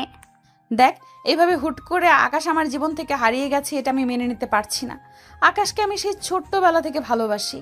হ্যাঁ, এটা সত্য যে আমি মেয়ে হিসেবে কখনোই পারফেক্ট হয়ে উঠতে পারিনি, কিন্তু আকাশের সঙ্গে তো আমার বিয়েটা হয়ে গেছে। আমি তার বিয়ে করা বৈধ স্ত্রী। সেটা যেভাবেই হোক, তাকে ছাড়া আমি কি করে থাকবো? এই বলে নদী কান্না করতে থাকে। এই প্রথমবার নদীকে এভাবে কান্না করতে দেখা গেছে। নদী বরাবরই শক্ত মনের একটা মেয়ে, সে কখনোই এত সহজে কান্না করে না। তার বাবা মা মারা গেছে, কিন্তু তাকে কখনোই এভাবে কান্না করতে দেখা যায়নি। তার ভালোবাসার মানুষটা তার জীবন থেকে চলে যাওয়াতে ভীষণভাবে ভেঙে পড়েছে। পরের দিন সকালবেলা আকাশের বাড়িতে চলে আসে। আকাশের বাবা তখন ঘুম থেকে উঠে নিজের জন্য নাস্তা তৈরি করছিলেন। তখনই কলিং বেলের আওয়াজ শুনতে পান। আওয়াজ শুনে তিনি গিয়ে দরজা খুলতেই দেখতে পান নদী দাঁড়িয়ে আছে। তখনই তিনি দরজাটা বন্ধ করে দেবেন, এমন সময় নদী বলতে থাকে, প্লিজ আপনি এভাবে দরজাটা বন্ধ করে দেবেন না। আমি আপনার সঙ্গে কিছু কথা বলতে চাই। বলুন না, আমার আকাশ কোথায়? আমার আকাশকে ছাড়া আমি বেঁচে থাকতে পারবো না। আমার আকাশকে আমি অনেক বেশি ভালোবাসি। প্লিজ আপনারা আমার আকাশকে আমার কাছে ফিরিয়ে দিন। আকাশ, এখানে নেই আর এখানে কোনোদিন আসবে না। তুমি এখান থেকে চলে যাও। এই বলে আকাশের আব্বু ভিতরে চলে যেতে থাকে। নদী তখন দৌড়ে গিয়ে আকাশের আব্বুর পা দুটি জড়িয়ে ধরে বলতে থাকে আকাশকে তার জীবনে ফিরিয়ে দেওয়ার জন্য সে জীবনের যত পাপ কাজ করেছে সবকিছু ছেড়ে দেবে। কিন্তু তারপরেও তার জীবনে তার আকাশকে ফিরিয়ে পাওয়া যায়। কিন্তু আকাশের আব্বু তার কোনো কথাই শুনল না। তাকে এক প্রকার ধাক্কা দিয়ে বাড়ি থেকে বের করে দিল এবং দরজা লাগিয়ে দিল। বাড়ির সিকিউরিটি গার্ডকে বলে দিল যেন নদী কোনোদিনও আর এই বাড়িতে প্রবেশ করতে না পারে। অন্যদিকে আকাশ কান্না করছে কানাডায় বসে বসে। আম্মু, আমি বাংলাদেশে ফিরে যেতে চাই। এখানে আমার কোনো কিছুই ভালো লাগছে না। আমি নদী আপুর কাছে ফিরে যেতে চাই। আমার তার কথা খুব মনে পড়ছে। আমি তার সঙ্গে থাকতে চাই। চুপ করো। তুমি বেয়াদার মার্কা মেয়েটার কথা তুমি জীবন থেকে একেবারে ভুলে যাও। এই মেয়েটা খুব খারাপ একটা মেয়ে। এই মেয়েটা তোমার সঙ্গে যা করেছে খুব বড় অন্যায় করেছে। তোমাকে ভুলিয়ে ভালিয়ে ছোট পেয়ে বিয়ে করে নিয়েছে নিজের স্বার্থ হাসিলের জন্য। এই মেয়েটা খুব খারাপ। আম্মু, সে খারাপ হোক আর যাই হোক, আমি তার কাছেই থাকবো। তোমরা প্লিজ আমার সঙ্গে এরকম করো না। আমাকে তার কাছে ফিরিয়ে দাও। আমি তার সঙ্গে ভালো থাকতে চাই। আমি এখানেই থাকতে পারবো না। আমার নিঃশ্বাস বন্ধ হয়ে আসছে। আমার শ্বাস নিতেও খুব কষ্ট হচ্ছে। আমি তাকে ছাড়া কোনো কিছু কল্পনাও করতে পারছি না। প্লিজ আম্মু। কিন্তু আকাশের আম্মু তার কোনো কথাই শুনছে না। আকাশকে রুমের ভিতর বন্ধ করে তিনি অন্য রুমে চলে গেলেন। এই থেকে আকাশ রুমে বসে বসেই কান্না করতে থাকে আর নদীর কথা মনে করার চেষ্টা করতে থাকে। নদীর নাম্বারটা মনে করার চেষ্টা করতে থাকে, কিন্তু সে কোনোভাবেই নদীর নাম্বারটা মনে করতে পারছিল না। সে যদি নদীর নাম্বারটা মনে করতে পারতো তাহলে বাসার ল্যান্ডলাইন থেকে হলেও অন্যদিকে একটা ফোন করত, যেহেতু তাকে কোনো মোবাইল ফোন ব্যবহার করতে দেওয়া হচ্ছে না। কিন্তু সে কোনোভাবেই নাম্বারটা আর মনে করতে পারল না। তাই সে রুমে বসে বসেই কান্না করতে থাকে। অপরদিকে আকাশের আব্বু তখনই আকাশের আম্মুকে ফোন করে এবং নদীর এভাবে বাড়িতে আসার কথা বলে। আকাশের আম্মু তখন বলে এগুলো কয়দিন চলবে, তারপরে এমনিতেই সবকিছু ভুলে যাবে, তাই এত চিন্তিত হওয়ার কোনো কারণ নেই। এই বলে আকাশের আম্মু ফোন কেটে দেয়। আকাশ আর নদী দুজন দুজনের সঙ্গে যোগাযোগ করার আপ্রাণ চেষ্টা করলেও কোনোভাবে আর যোগাযোগ করে উঠতে পারেনি। কেটে গেল দীর্ঘ 8 বছর। নদী এখন সমস্ত খারাপ কাজ করা ছেড়ে দিয়েছে, ভালো পথে ইনকাম করছে। তার বাবা রেখে যাওয়া কিছু টাকা পয়সা দিয়ে নিজের নামে একটা গার্মেন্টস ব্যবসা খুলেছে। সেটা নিয়েই সবসময় ব্যস্ত থাকে। নিজেকে ব্যস্ত রাখতে আপ্রাণ চেষ্টা করে যাতে সে আকাশের কথা ভুলে থাকতে পারে। কিন্তু ভালোবাসার কথা কি চাইলেই ভুলে যাওয়া যায়? আকাশ তার প্রথম ভালোবাসা মানুষের জীবনে অ্যাক্সিডেন্ট হয়ে আসলেও কখনোই ভোলা যায় না। আকাশ এই বছরই গ্র্যাজুয়েশন কমপ্লিট করেছে, তাই বাংলাদেশ ফিরে আসছে। এত বছর পর দেশে ফিরে আসছে। তার বাবা মা মনে মনে ভাবছে আকাশ হয়তো সবকিছুই ভুলে গেছে। কিন্তু মনের মধ্যে থাকা মানুষটিকে কি আর এত সহজেই ভোলা যায়? বিমান বাংলাদেশ এয়ারপোর্টে অবতরণ করতেই আকাশের মনে হঠাৎ একটা মোচড় দিয়ে উঠল। 8 বছর আগে তাকে জোর করে বাংলাদেশ থেকে নিয়ে যাওয়া হয়েছিল। যখন সে এখান থেকে যেতে চাইছিল না, তার ভালোবাসার মানুষরা এখানে ছিল। আজও কি তার ভালোবাসার মানুষটা তার জন্য অপেক্ষায় আছে? এগুলো ভাবতে ভাবতেই এয়ারপোর্ট থেকে বাইরে আসে আকাশ। এয়ারপোর্টের বাইরে তার বাবা তার জন্য অপেক্ষা করছিল। আকাশ আর তার আম্মু এয়ারপোর্ট থেকে বের হতেই আকাশের আব্বু তাদের দুজনকে নিয়ে বাসায় চলে আসে। আজ 3 দিন হলো বাংলাদেশে এসেছে আকাশ। হঠাৎ করেই তার কেন জানি না একটু বাইরে যেতে ইচ্ছে হলো। সে তার আব্বু আম্মুর কাছে বলে একটু বাইরে বের হলো। সে একটা রেস্টুরেন্টে বসে কফি খাচ্ছে, তখনই হঠাৎ করেই নদী সেই রেস্টুরেন্টে চলে আসে আর সঙ্গে একটা ছেলে, বয়স 30-35 হবে। আকাশ নদীকে দেখিয়ে নিজের অজান্তেই চোখ থেকে 2 ফোঁটা জল ফেলে দিল। সে মনে মনে ভাবছে নদী হয়তো তাকে ভুলে গিয়ে এই ছেলেটাকে বিয়ে করে ফেলেছে এবং খুব ভালো আছে। নদী আর ওই ছেলেটা রেস্টুরেন্টে প্রবেশ করে বেশ কিছুক্ষণ দুজনের মধ্যে কিছু একটা নিয়ে কথা বলে। তারপর ছেলেটা রেস্টুরেন্টে বসে রইল আর নদী রেস্টুরেন্ট থেকে বের হয়ে চলে গেল। আকাশের সম্মুখীন হয়নি। আকাশ একটু আড়ালেই বসেছিল, তাই নদী রেস্টুরেন্ট থেকে বের হয়ে যাওয়ার পরে আকাশ ছেলেটার কাছে যায় আর ছেলেটার কাছে নদীর ব্যাপারে জিজ্ঞেস করে। ছেলেটা তখন আকাশকে জানে সে ব্যবসার কাজের জন্য নদীর সঙ্গে কথা বলতে এসেছিল। নদী এখনো কাউকে বিয়ে করেনি। এই কথা শুনে আকাশের মনে আশার আলো জেগে উঠল। তখনই ছেলেটার কাছ থেকে নদীর অফিসের ঠিকানা নিয়ে আকাশ রেস্টুরেন্ট থেকে বের হয়ে নদীর অফিসে পৌঁছে গেল। নদী নিজের কেবিনে বসে বসে কিছু একটা কাজ করছে। তখনই আকাশ নদীর কেবিনের দরজার সামনে দাঁড়িয়ে বলে, may I come in madam? নদী তখনও নিজের মতো করেই কাজ করছিল। উপর দিকে না তাকিয়ে এই ছেলেটাকে ভিতরে আসার পারমিশন দিল। আকাশ কেবিনের ভিতরে এসে নদীর সামনের চেয়ারটায় বসলো। প্রায় 20 মিনিট কেটে গেছে। আকাশ নদীর দিকে অপলক দৃষ্টিতে তাকিয়ে আছে। নদী ততক্ষণে নিজের কাজ শেষ করে চোখ তুলে তাকাতেই অবাক। সে যেন নিজের চোখে একদমই বিশ্বাস করতে পারছে না। এটা সে কাকে দেখছে? একদম আকাশের ফটোকপি। অবাক হয়ে সে বলতে থাকে, আপনি কে? আপনাকে তো ঠিক চিনতে পারলাম না। আমি তোমার ভালোবাসার সেই মানুষ, তোমার সেই পিচ্চি জামাই আকাশ। আপনি আমার সঙ্গে মজা করছেন তাই না? আকাশ তখন নিজের চেয়ার থেকে উঠে নদীর একদম কাছাকাছি চলে যায়, নদীর হাত দুটো ধরে বলতে থাকে, না, আমার সিনিয়র বউ, আমি তোমার সঙ্গে একটু মজা করছি না। যাকে তুমি জোর করে তুলে নিয়ে গিয়ে বিয়ে করেছিলে, 8 বছর পর আমি বাংলাদেশে ফিরে এসেছি। রেস্টুরেন্টে এসেছিলাম কফি খাওয়ার জন্য। তখনই দেখলাম তুমি একটা ছেলের সঙ্গে কথা বলছো। মনে মনে ভাবছিলাম হয়তো তুমি আমাকে বলে বিয়ে করে নিয়েছো। আর তুমি চলে আসার পর আমি ওই ছেলেটার সঙ্গে কথা বলে জানতে পারি তুমি এখনো বিয়ে করোনি, আমার অপেক্ষাতেই রয়ে গেছো। তাই আর এক মুহূর্ত দেরি না করে তোমার কাছে চলে আসলাম। কথাগুলো শোনা মাত্রই নদীর চোখ থেকে 2 ফোঁটা নোনা জল গড়িয়ে পড়ল। সে যেন নিজের চোখকে বিশ্বাস করতে পারছে না।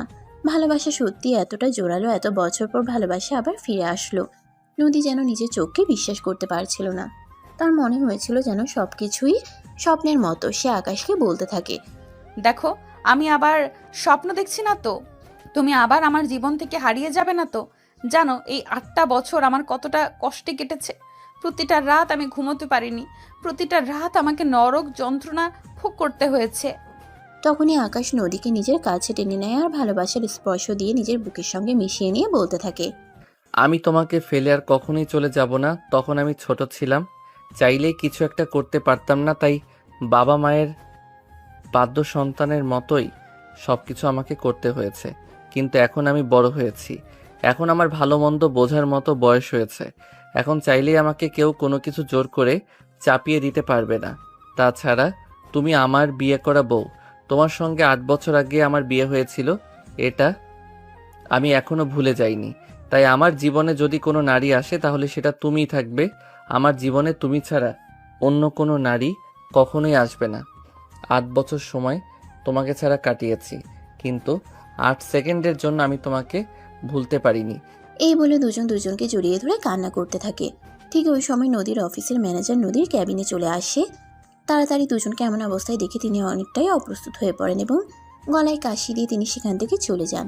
নদী আর আকাশ দুজনেই তখনই অনেক লজ্জা পেয়ে গেল এবং দুজন দুজনকে ছেড়ে দিয়ে সরে দাঁড়ালো। নদী তখনই আকাশকে বলতে থাকে বাইরে গিয়ে অপেক্ষা করার জন্য, সে অফিসের কাজ শেষ করে 10 মিনিটের মধ্যেই আসছে। বলতেই আকাশ অফিস থেকে বের হয়ে বাইরে চলে গেল। নদী অফিসের কাজ শেষ করে আকাশের কাছে চলে আসে। দুজন একটা রেস্টুরেন্টে বসে আছে, কফি অর্ডার করেছে নদী আর আকাশ। দুজনেই কফি খেতে খুব পছন্দ করে, তাই দুজনে কফি খাচ্ছে আর গল্প করছে। তোমার বাবা মা তো কখনোই আমাকে মেনে নেবে না। তুমি তো তোমার বাবা মায়ের একমাত্র সন্তান, তাহলে সবকিছু পেলে তুমি আমার সঙ্গে থাকবে কি করে? দেখো, এখন আর আমি ছোট নেই, আমি এখন বড় হয়েছি। আমার ব্যাপারে আমি সিদ্ধান্ত নিতে পারি। তাছাড়া তোমাকে আমি ভালোবাসি, তোমাকে ফেলে আমি কখনোই অন্য কারো কাছে যাব না। প্রয়োজন হলে তোমাকে আমি আবারও বিয়ে করব এবং আমার বউকে স্বীকৃতি দিয়ে বাড়িতে নিয়ে যাব।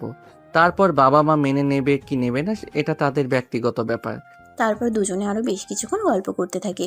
এভাবে দেখতে দেখতে রাত 12টার কাছাকাছি বেজে গেল। আকাশ বাড়িতে ফিরে আসলো। কলিং বেল চাপ দিতেই তার আম্মু এসে দরজা খুলে। এত রাত করে বাড়িতে আসতে দেখে তার আম্মু জিজ্ঞাসা করে, এত রাত করে বাড়িতে আসার কারণটা কি? আকাশ তখন বলতে থাকে, জীবন থেকে তো 8টা বছর হারিয়ে ফেলেছি, এখন আর সময় পেরিয়ে গেলেই বা কি। আকাশ, ওটা তোমার জীবনের একটা কালো অধ্যায় ছিল। তাই আমরা তোমার বাবা মা হিসেবে তোমার জীবন থেকে ওই কালো অধ্যায়টা সরিয়ে দেওয়ার জন্যই করেছি। আমরা তোমার ভালোর জন্যই সব করেছি। সব ভালো কি সব সময় সবার জন্য ভালো হয়? মানে তুমি কি বলতে চাইছো? কিছুই বুঝতে পারছি না। তুমি কি ওই কালো অধ্যায়টা তোমার জীবন থেকে সরিয়ে দেওয়ার জন্য আবার উল্টে আমাদেরকে দোষারোপ করছো? না, আমি আমার ভাগ্যকে দোষারোপ করছি। আমার ভাগ্যটা কতটা খারাপ যে আমার বিয়ে করা স্ত্রীকে আমার জীবন থেকে সরিয়ে দেওয়ার জন্য আমার বাবা মা আমাকে 8 বছর তার থেকে দূরে রেখেছে। কিন্তু দুর্ভাগ্যবশত আমি সেই মানুষটাকে 1 সেকেন্ডের জন্যও বলতে পারিনি। এরপর আকাশ তার আম্মুকে আর কোনো কথার বলার সুযোগ না দিয়ে তার রুমে চলে গেল। আকাশের আম্মু কাজের মেয়েকে দিয়ে আকাশের রুমে আকাশের খাবার পাঠিয়ে দেয়। আকাশ খাবার খেয়ে ঘুমিয়ে পড়ে। পরের দিন বিকেল বেলা সবাই মিলে ড্রয়িং রুমে বসে আড্ডা দিচ্ছে। আকাশ তখনই নিজের রুম থেকে বের হয়। আকাশ তার আব্বুকে দেখতে পেয়ে বলতে থাকে সে এখন বড় হয়েছে, তার এখন বিয়ে করার বয়স হয়েছে, তাই সে এখন তার বউকে বাড়িতে নিয়ে আসতে চায়। এই কথা শুনে তার আব্বু বলে, হ্যাঁ বাবা, আমিও মনে মনে এটাই ভাবছি। তোমার জন্য একটা মেয়ে দেখে রেখেছি, চলো আমরা কালেই ওই মেয়েকে বাড়িতে তোমাকে নিয়ে দেখা করতে যাই। তখনই আকাশ বলতে থাকে সে অন্য মেয়ের সঙ্গে দেখা করতে কেন যাবে, সে তো 8 বছর আগেই একটা মেয়েকে বিয়ে করে রেখে গিয়েছিল। সে এই মেয়েটাকে তার বউয়ের স্বীকৃতি দিয়ে এই বাড়িতে নিয়ে আসতে চায়। কথাটা শোনা মাত্রই আকাশের বাবা মায়ের পায়ের নিচ থেকে মাটি সরে গেল। যে মেয়েটাকে তার জীবন থেকে ভুলিয়ে দেওয়ার জন্য 8টা বছর দেশের বাইরে রেখেছে, এখনো সে ওই মেয়েটাকে ভুলতে পারেনি। তখনই আকাশের আম্মু বলতে থাকে, তোমার কি মাথা খারাপ হয়ে গেছে? ওই রকম একটা মেয়েকে তুমি তোমার বউ বানাতে চাও? আমরা কখনোই তোমার ওই সম্পর্ক মেনে নেব না। তাহলে ভুলে যেও তোমাদের কোনো ছেলে সন্তান ছিল। আমি ওই মেয়েটাকে বিয়ে করব, কারণ তার সঙ্গে আমার বিয়ে হয়েছে। শুধু বিয়ে হয়েছে বললে ভুল হবে, আমাদের মধ্যে স্বামী স্ত্রীর সম্পর্ক হয়েছে, যদিও তখন সেটা আমি ভালো করে বুঝতাম না। আকাশ প্লিজ, তুমি আমার মাথা ঠান্ডা করো, ঠান্ডা মাথায় চিন্তা ভাবনা করো। তখন তুমি অনেক ছোট ছিলে, ভালো মন্দ কি জিনিস সেটা বোঝার মতো যথেষ্ট বয়স তোমার হয়নি। এখন তুমি বড় হয়েছো, অনেক বিবেক দিয়ে সব কিছু চিন্তা করে চেষ্টা করো। আমি আমার নিজের বিবেক দিয়ে সব কিছু চিন্তা করেছি। যে মানুষটাকে আমি বিয়ে করেছি, যে মানুষটার সঙ্গে আমি আমার স্ত্রীর মতো আচরণ করেছি, তাকে আমি কি করে ভুলে ঠেলে দিব? কি করে সেই মানুষটাকে ভুলে গিয়ে আমি অন্য একজনকে আমার স্ত্রীর মর্যাদা দেব? এটা কখনোই আমার পক্ষে সম্ভব নয়। আমি নদীকে এই বাড়িতে পুত্রবধূর স্বীকৃতি দিয়ে আনবো, তাতে তোমাদের অনুমতি থাকুক আর নাই থাকুক। ওই বলে আকাশ নিজের রুমে চলে যায়। এদিকে আকাশের আব্বু আম্মু মনে মনে ভাবতে থাকে, এতগুলো বছর তাহলে কেন ছেলেকে এত দূরে রাখলেন? ছেলে তো কোনো কিছুই বলতে পারল না। তারা আবার নতুন করে কোনো কিছু চিন্তা করতে থাকেন, কিন্তু তাদের সেসব চিন্তায় জল ঢেলে দিয়ে পরের দিনে আকাশ নদীর কাছে যায় এবং নদীকে বলে, চলো, তোমাকে আজকেই আমাদের বাড়িতে নিয়ে যাব। কিন্তু যদি তোমার বাবা মা মেনে না নেয়? ওই সব কিছু নিয়ে তোমাকে চিন্তা করতে হবে না। আমার বাবা মা যদি মেনে না নেয় তাহলে তোমাকে নিয়ে আমি আলাদা থাকব, কিন্তু তোমাকে আমি আমার স্ত্রীর রূপে গ্রহণ করেছি। তোমাকে আমি কখনোই ফেলে রেখে অন্য মেয়েকে বিয়ে করব না, তুমি আমার বউ। এই বলে তখনই আকাশ নদীকে নিয়ে নিজের বাড়িতে চলে আসে। আর নদীকে নিয়ে বাড়িতে ঢুকতে যাবে এমন সময় তার আম্মু তার সামনে এসে দাঁড়ায় আর তাকে বলতে থাকে, আকাশ, এসব কি হচ্ছে? তোমাকে না বলেছিলাম এই মেয়েটাকে আমরা কখনোই আমাদের বাড়ির পুত্রবধূ হিসেবে মেনে নেব না? তারপরও কেন তুমি এই মেয়েটাকে আবার আমাদের বাড়িতে নিয়ে এসেছো? তোমাদের মনের কথা চিন্তা করতে গিয়ে আমি তো আমার স্ত্রীকে অবহেলা করতে পারি না। হাজার হোক সে আমার স্ত্রী। এই দুনিয়াতে আমি যদি তার কষ্টের কথা না বলি তাহলে কে বুঝবে? সে এই 8 বছর ধরে আমার জন্য অপেক্ষা করেছে। আমি কিভাবে তার এই অপেক্ষার সময়টাকে অবমূল্যায়ন করি? তখনই আকাশের আম্মু বিলাপ করতে থাকে আর বলতে থাকে, এত কষ্ট করে ছেলের লালন পালন করলাম, আর এখন কিনা ছেলে আমার কোনো কথাই শুনছে না, ছেলে কিনা একটা নষ্ট মেয়ের কথা শুনছে। তখনই আকাশ চিৎকার দিয়ে বলে ওঠে, দেখো, আমার বউকে নিয়ে একটাও বাজে কথা বলবে না। একটা বাজে কথা বললে সেটা কিন্তু আমি একদম সহ্য করব না। সে আমার কি ভালো হোক মন্দ হোক তাকে নিয়ে মন্তব্য করার কথা আমি তোমাদেরকে বলিনি। সে আমার কাছে আছে, আমার কাছে থাকবে। তোমাদের ভালো না লাগলে তোমরা নিজেদের চোখ বন্ধ করে রাখবে। তখনই আকাশের আম্মু আরো জোরে জোরে চিৎকার করতে থাকে, বাইরের একটা মেয়ের জন্য ছেলে মায়ের সঙ্গে এত খারাপ আচরণ করছে। আসলে এই যুগের মেয়েরা কতটা খারাপ, মায়ের কাছ থেকে ছেলেকে এভাবে ছিনিয়ে নিয়ে যায়। তখনই আকাশ আবারও চিৎকার দিয়ে বলতে থাকে, এসব ন্যাকা কান্না বন্ধ করে নদীকে বাড়ির পুত্রবধূ হিসেবে বরণ করে ঘরে তোলো। এই কথাটা শুনে আকাশের আম্মু নাক সিটকিয়ে সেখান থেকে চলে গেল এবং পরিষ্কার জানিয়ে দিল তিনি কখনোই নদীকে এই বাড়ির পুত্রবধূ হিসেবে মেনে নেবেন না এবং বাড়িতেও তুলবেন না। এই বলে তিনি সেখান থেকে নিজের রুমে চলে গেলেন। আকাশের আব্বুর সেরকমই অবস্থা, তিনি কোনো কথাই বললেন না, চুপচাপ নিজের স্ত্রীকে অনুসরণ করে রুমে চলে গেলেন। নদী তখন অসহায়ের মতো আকাশের দিকে তাকিয়ে আছে। আকাশ তখন নদীকে বলতে থাকে, তুমি এভাবে তাকিয়ে আছো কেন? এত চিন্তা করার কিছুই হয়নি। তোমার বাবা মায়ের একমাত্র সন্তান, আমিও দেখব বাবা মা কতদিন আমার উপর অভিমান করে থাকে এবং তোমাকে এই বাড়ির পুত্রবধূর স্বীকৃতি না দেয়। যতদিন এই বাড়ির পুত্রবধূর স্বীকৃত না দেয় ততদিন আমিও আমার বাবা মায়ের সঙ্গে কোনো কথা বলবো না। দেয় কি তারা কতটা পারে? এই বলে আকাশ তখনই নদীকে কোলে তুলে নিল আর সেখান থেকে সোজা নিজের রুমে গিয়ে দরজাটা বন্ধ করে দিল। তখনই নদী বলতে থাকে, এটা তুমি কি করলে? তুমি এইভাবে আমাকে নিয়ে রুমে চলে আসলে কেন? বাড়ির সবাই কি মনে করবে? আকাশ তখন বলতে থাকে, বাড়ির সবাই কি মনে করলো না করলো তাতে তার কোনো কিছুই যায় আসে না। সে তার বউকে যদি স্বীকৃতি না দেয়, সে যদি তার বউকে মূল্যায়ন না করে, তাহলে সবাই তো আরও এটা নিয়ে অবহেলা করবেই। বউকে সবার প্রথমে তার স্বামীর মূল্য দিতে হয়। তার স্বামীর কাছে বউ যতটা মূল্যায়ন পাবে, ঠিক ততটাই মূল্যায়ন হবে শ্বশুরবাড়ির লোকের কাছে। স্বামী যদি স্ত্রীকে অবহেলা করে, তাহলে তো শ্বশুরবাড়ির মানুষ আরও সুযোগ পেয়ে বসবে। যেহেতু তার আব্বু আম্মু নদীকে কোনোভাবেই মেনে নিয়েছিল না, তাই সে নিজেই নিজের বাসরঘর সাজানোর ব্যবস্থা করে। রাত 11টা বাজে আকাশ রুমে এসে দরজাটা বন্ধ করে দিয়ে নদীর কাছে আসে। নদী তখন ধীর পায়ে আকাশের কাছে যায়, আকাশকে পা ছুঁয়ে সালাম করতে চায়। তখনই আকাশ তাকে ধরে ফেলে। আকাশ নদীর হাত দুটো ধরে টেনে দাঁড় করায় আর নিজের বুকের সঙ্গে মিশিয়ে নিয়ে বলতে থাকে, তুমি আমাকে পায়ে ছুঁয়ে সালাম কেন করবে? তুমি আমার বউ, তুমি আমার ভালোবাসার মানুষ। তোমার জায়গা আমার বুকে। তোমাকে আমি সারা জীবন ভালোবেসে আমার বুকে আগলে রাখতে চাই। এই বলে আকাশ নদীর কপালে আলতো করে একটা ভালোবাসার পরশ এঁকে দেয়।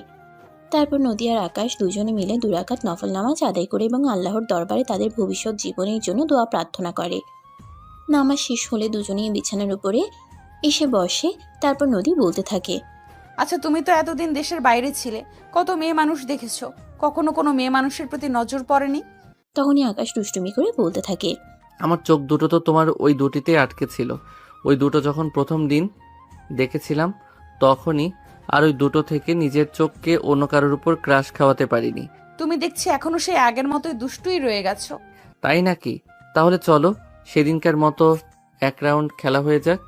এই বলে আকাশ নদীকে নিজের কাছে টেনে নেয় আর ভালোবাসার স্পর্শ দিতে থাকে। এই বলে আকাশ নদীকে নিজের কাছে টেনে নেয় আর ভালোবাসার স্পর্শ দিতে থাকে। নদীর সারা শরীরে ভালোবাসার আলিঙ্গন করতে থাকে। এত বছর পর ভালোবাসার মানুষটার ছোঁয়া পেয়ে নদীর অন্যরকম একটা অনুভূতি হয়েছিল। সেই বারবার কেঁপে কেঁপে উঠছিল। এটা দেখে আকাশ বলতে থাকে, কি হলো তোমার? এত বছর পর ভালোবাসার মানুষটার ছোঁয়া পেয়েছি, তাই একটু অন্যরকম লাগছে। বুকের ভেতরটা কেমন কেমন যেন করছে। কেমন কেমন করছে না? আমার ছোঁয়া পেতে চাইছে। এই বলে আকাশ নদীকে নিজের আরো কাছে টেনে নেয় আর ভালোবাসার স্পর্শ দিয়ে নদীকে একদম পাগল করে তোলে। আর কিছু কোনো মতে দুজন ভালোবাসার মহাসমুদ্রে হারিয়ে যায়। সুপ্রিয় ভিউয়ার্স, আমাদের আজকের গল্পটি এ পর্যন্তই ছিল। গল্পটি আপনাদের কাছে কেমন লেগেছে ছোট্ট একটা কমেন্টে জানাবেন। সবাই ভালো থাকবেন, সুস্থ থাকবেন। আবারও দেখা হবে নতুন কোনো এক ভালোবাসার গল্পে। সে পর্যন্ত সবাই অপেক্ষায় থাকুন। আল্লাহ হাফেজ।